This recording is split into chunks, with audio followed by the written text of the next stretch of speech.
Hi, I'm Kimberly Ewing. I'm the host of the Women's Talk, and it's a meetup monthly. And today we have a lovely guest, Jackie Howard, with us. Hi, Jackie. How are you feeling today? I'm doing well, Kim. Thank you for having me. Yeah. Today's topic is another women's sensitive subject about endometriosis and fertility. So, what made you want to talk about this? Maybe there's a personal story that goes along with this for you. Yeah, so I got diagnosed with endometriosis last year after having surgery. However, I've struggled with it for 2 decades. Oh dear. Unknowingly, it was something that started pretty much when my cycle began as a preteen, and now I'm 36 years old. It's a long time. It's a long time. And I suffered a lot. Yeah, what do you mean by suffering? Like, I don't know exactly what happens, so. Yeah, so endometriosis, for anyone who doesn't know about it, it's uterus-like tissue that grows both in and outside of the uterus. It can grow on the bladder, on the intestines, and it causes severe pain, often infertility, heavy menstrual periods. And so in my early 20s, I began sort of exploring holistic nutrition because I was struggling every month with really painful periods. I'd be, circled up in pain, writhing in pain. Wow.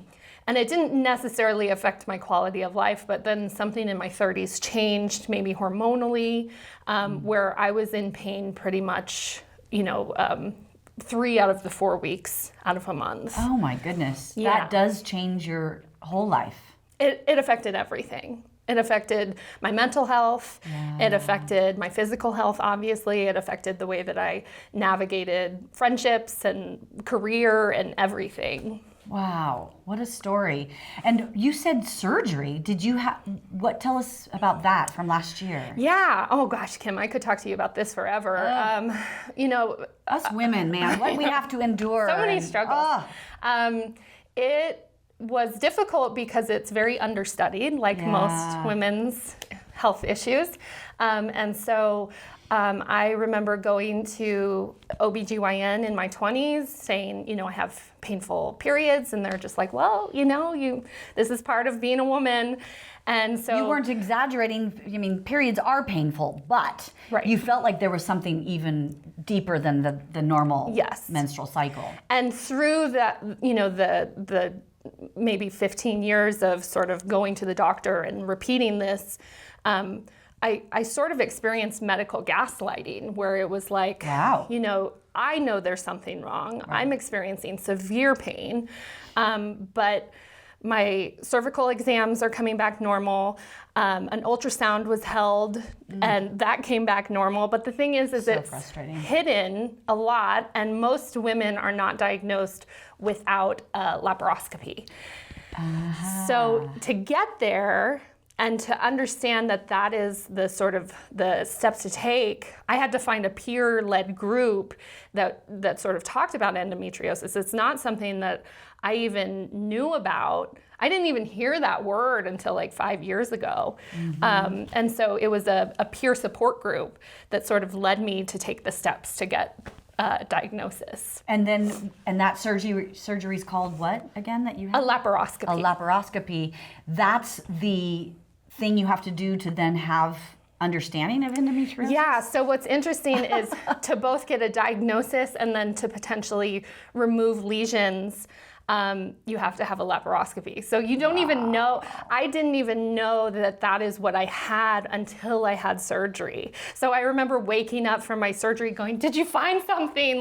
Because you just, it plays such a mental game, not knowing what's going on with you, and you sort of think like, am I making this up? Is it sort of in my head? Wow, what a long journey. Yeah. And so the surgery, you're like, let's just do it because it's the step of knowledge that you have to do. But honestly, it's a huge risk. I mean, to say, I'm going to do a surgery and hope that you find something. And they did, in fact, find something. They did. Yeah. And so what happened next? I mean, this sounds like a long, arduous journey for you. What do you did that surgery do for you in regards to the endometriosis? Well, honestly, the major thing it did was relieve the mental strain that it was taking on me, not knowing what was going on with my body. Right. That's a horrible feeling to not know.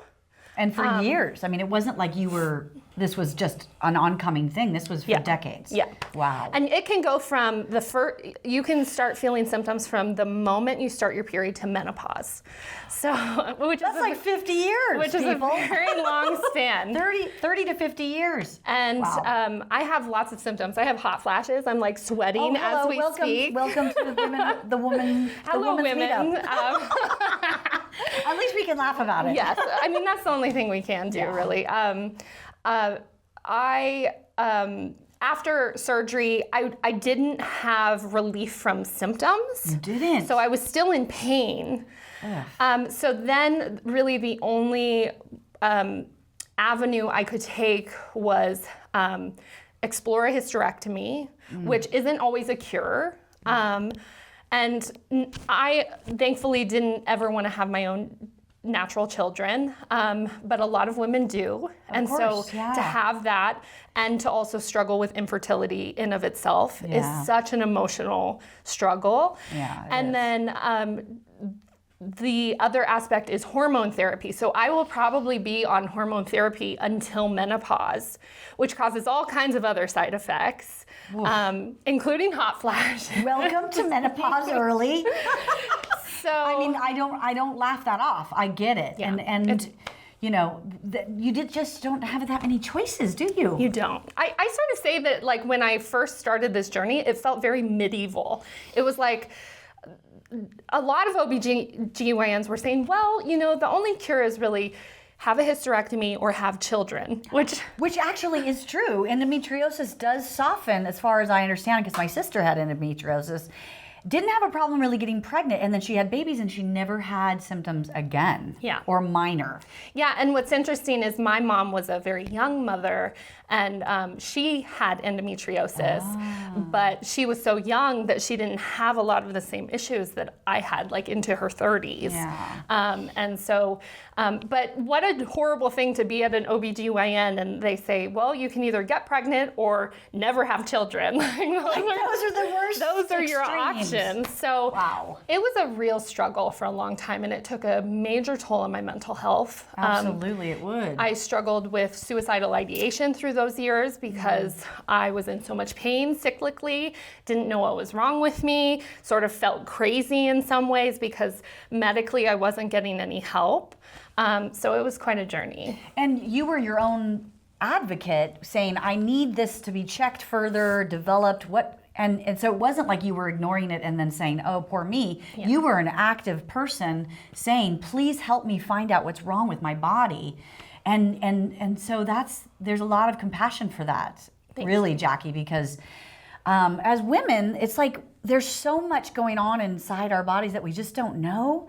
And it all plays, and it's hormones. Our hormones are never the same in any day of the month. And so every day we're like waking up going, I wonder what today's gonna feel like in the hormone levels. And so what a compassionate feeling I have for you that you made it through. Thank you. And how are you feeling now? I think what is really interesting is I am sort of a quiet type. I'm not someone that like goes out and advocating for myself was extremely difficult. I'm a pretty anxious person to begin with. So, you know, making the calls and going to the doctors and sort of being the rusty wheel, you know, and needing the attention is not sort of like my natural ability. I don't have those natural abilities. Yeah. But I had to learn because I literally felt like I was dying if I didn't learn. And so something I really care about now is representation. You know, growing up, endometriosis was not a word that we talked about. Honestly, even in my friend groups, my family, social media, public presentation, there's no real conversation about periods and cramping and what's normal and what's not. And so I had no level of true understanding. So of frustrating. It. And so frustrating. Now I have become an advocate, and I care very deeply about this because it literally has taken me through hell and back. Right. And so I have become an advocate because of it. And I'm really maybe there's the grateful. gift. There's the gift. But my goodness. Yeah. And they say what doesn't kill you makes you stronger. But really, come on, people. Like, this does not have to happen. I mean, women go through so much already in our lives, and society's norms and expectations. It's like, and I have a personal story too, if I could share with you. Yeah.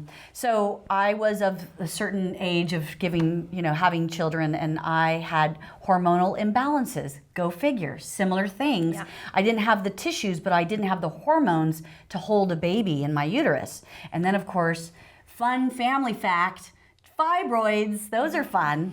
And genetics came to me with that and said, okay, fibroids, you're gonna have a lot of them. Yeah. And I ended up having surgery, a C-section, without even having birth or a child. I had to have a C-section to cut my uterus out, to cut 14 fibroids off my uterus, slip it back in there, take a bunch of hormones, and hope I have a baby. And I never could. So it's like what we women do to try to make ourselves feel and be normal. We're warriors. We are true warriors. Absolutely. And luckily for me too, like you, having children, I didn't feel the loss, but that is a mental void for a lot of women. If they can't be that mother that they've always thought they wanted to be, I mean, that can be devastating. Luckily for me, I'm okay. And I teach, so I have lots of kids.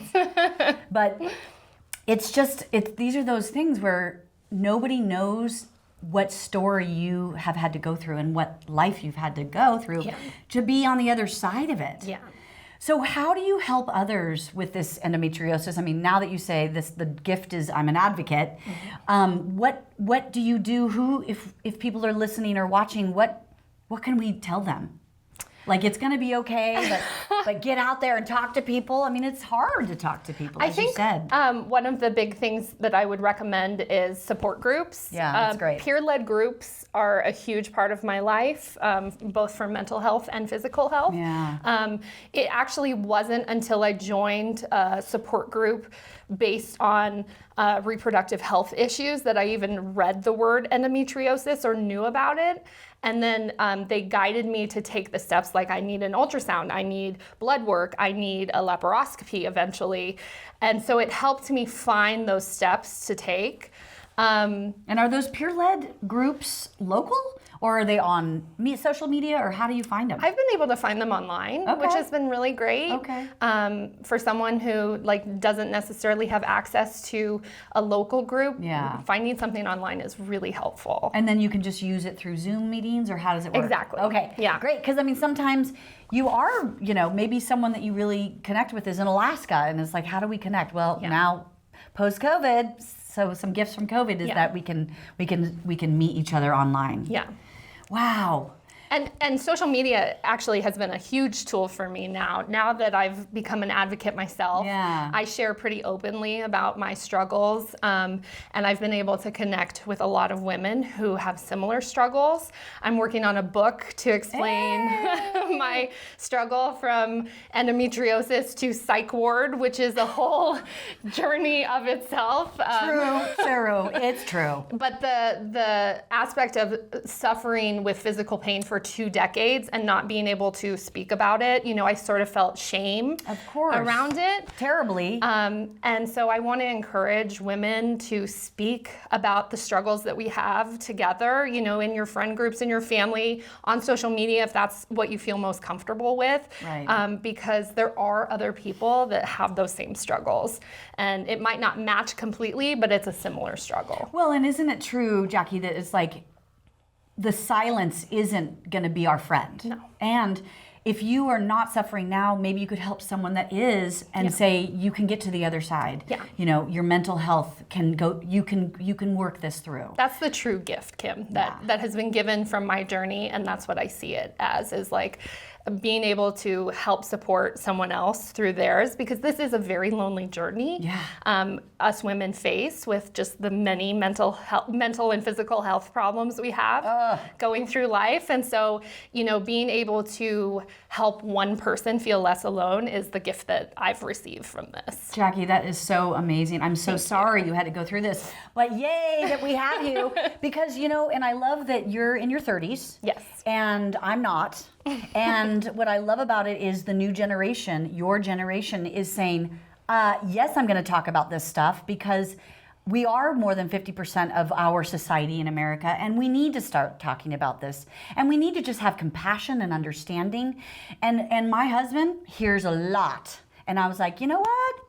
Everybody needs to know this, because this is your partner in society. And if you don't understand where we're all coming from and the upsets and the mental anguish, then how can we work together to understand each other and better this society? So, Jackie, it's been such a pleasure. We're going to wrap up, but any last thoughts? Because, this is amazing. We'll talk more when we do our meetup, but anything else you'd like to share? I love that you're writing a book. Oh, thank you. That's amazing. Thank you so much. No, I think just encouraging people to speak out and not feel shame. That's right.